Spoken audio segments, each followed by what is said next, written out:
You know how I got land? I was homeless. And I used to fish all the time. I wasn't fishing playing. I was fishing catching fish because I drive to a rest area because I kept charcoal in my trunk. And when I got to them little grills on the side of the rest area, I'd take my charcoal and I'd fry my fish. But I was always fishing somewhere illegally because I ain't own no lake or nothing. And I catch a string of bass, probably get 6, 7 on there. Hey, what are you doing over here? Get away, get out of here. I pull my string up. Hey, them fish don't belong to you. Let them fish go. I got to take all them fish off the hook and throw it back in the water. He didn't know, man, that I'm trying to eat, but I can't break no law, so I got going about my business. So first thing I said, I told God, I said, when I get me some money, I'm going to buy me a piece of land. Because I just want a piece of land where can't nobody run me off. I just want something I can stand on. This here piece belonged to me. So this how I did it. I was reading something one day and I said, man, how much land is on earth? So I looked it up. It's a little over 36 billion acres of land on earth. At the time, it was between 5 and 6 billion people on earth. It's a little over 8 billion now. So I did a little hood math. I said to myself, if it's 36 billion acres of land and it's 6 billion people, just to me, everybody ought to have 6 acres of land. It was a scripture my mom used to tell me about all the time. She said, you have not because you ask not. So guess what I started asking for? 6 acres of land. Just wanted 6. So I messed around and got my first piece of money. I got me a check for about $115,000. So first thing I did, went to Dallas, Texas, said I'm gonna buy me some land. I found a piece of land I thought it was perfect. Had a fishing lake at the end of it because I love to fish. I said, man, this piece I'm gonna buy right here. Let me talk to somebody. I was with a real estate agent. I said, how much is this? He said, it's $250,000. I can't afford this. So I got about 115. He said, I don't think you're gonna be able to get it for that, but I'll make a call. So he called the guy. The guy said he would take 115 now and I could pay him the rest later. And before I did it, I said, hey man, let me ask you something. How much land is that? He said, oh, that's 6 acres.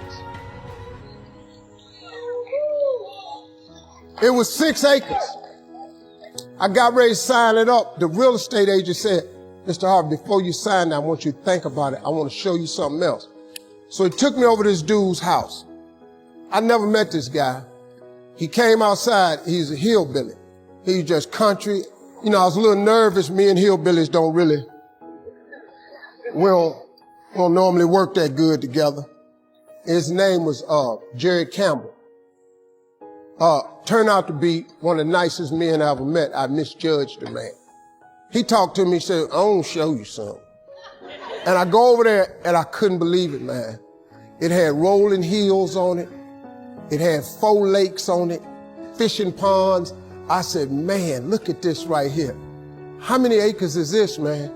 He said, 16 acres. I said, man, I can't afford nothing like that. He said, well, hold on. I'm in a tight right now. How much you got? I said, well, I was going to do this other piece of land. I got 115 I'm going to pay now. And if you give me a year to pay out the rest of it, I could buy it from you like that. He said, tomorrow morning, if you bring me a $115,000 check, I'm going to give you this land. So I got the 16 acres of land the next day. So I said, wow, that's how it worked. You have not because you ask not. I asked for 6. Soon as I was going to buy the 6, he put some grace on it. Next thing you know, I got 16 for the same money.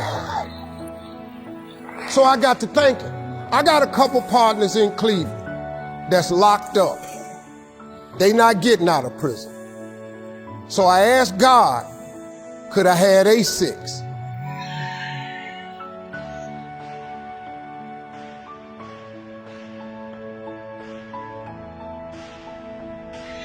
They not getting out. They got 6 coming. Hey, Lord, can I have they 6? So you know what he did? Some land opened up next to it. I bought 18 more acres. I bought it. So I went back up to Cleveland. I was hanging out one day. My boys was on the corner. I told them, I said, look, man, I can't hang out on corners no more. I'm trying to get my TV career started. Oh, you done changed, man. This what's happening. So now you done got this little money. You done forgot where you from. I said, okay, hey, Lord, can I have A6 too? So I see right now, yeah, I see what's happening right there. They ain't finna go nowhere. So I kept asking for everybody I thought wasn't gonna ask for A6. I asked for A6. I ended up owning almost 300 acres of land in Denton County, Texas. But I just kept on, man. Just kept on with it. I just kept the faith. I kept believing. I kept asking him. I kept wanting. God got great life for you, man. But you're going to have to ask for it. And when you ask for it, you're going to have to believe it. After you believe it, you got to put your work in. Now, if you don't want to do the work that it takes to be successful, this man with his success, if you knew how hard he worked, if you knew the hours he put in, the hours his daddy put in, if you knew what it really took, it's daunting. It's days, man, where you go, whoa, what is this I'm trying to do? But you got to hang in there. See, getting what you want is up to you. How you get there, that's up to God. See, the problem with you is you trying to figure out how to do something. Listen to this. The how-to ain't none of your business. The Bible don't tell you to figure nothing out. It say ask, believe, and receive. Now, see, you keep going down these churches. They keep telling you this, but you ain't listening. I'm asking you to listen. You can turn your life around if you change your attitude. You change your attitude, you change your altitude.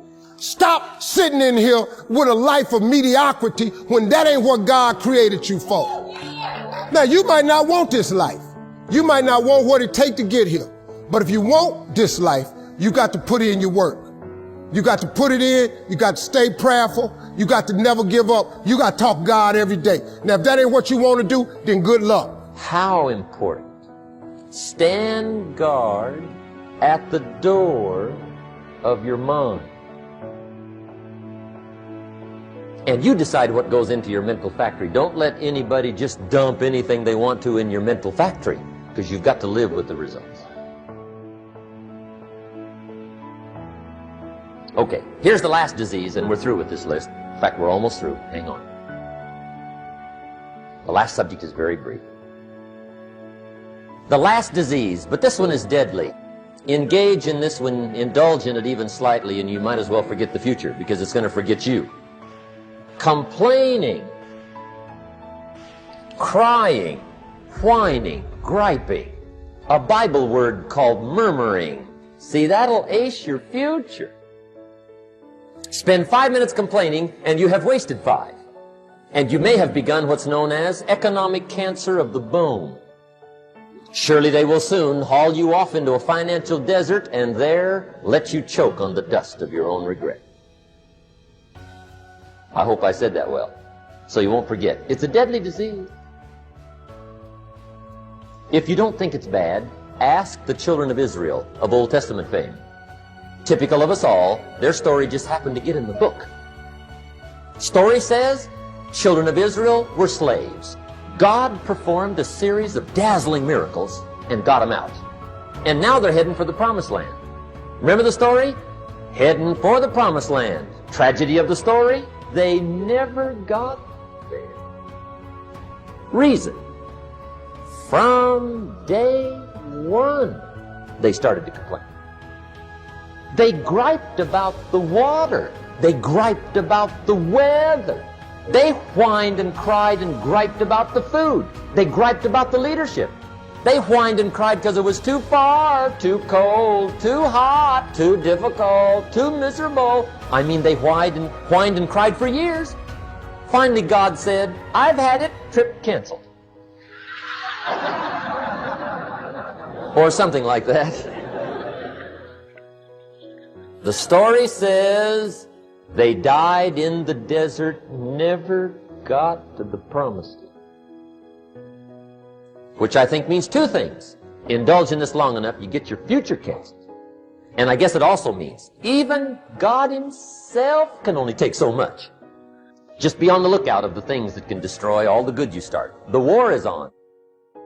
And this evening, tomorrow, mentally, personally, socially, economically, you got to make sure you're winning the war. And this is part of it. Mr. Shoaff put it to me this way. He said, Jim, if you had enough reasons, you could do the most incredible things. I never forgot how he put that. If you have enough reasons. See, reasons will change your whole life.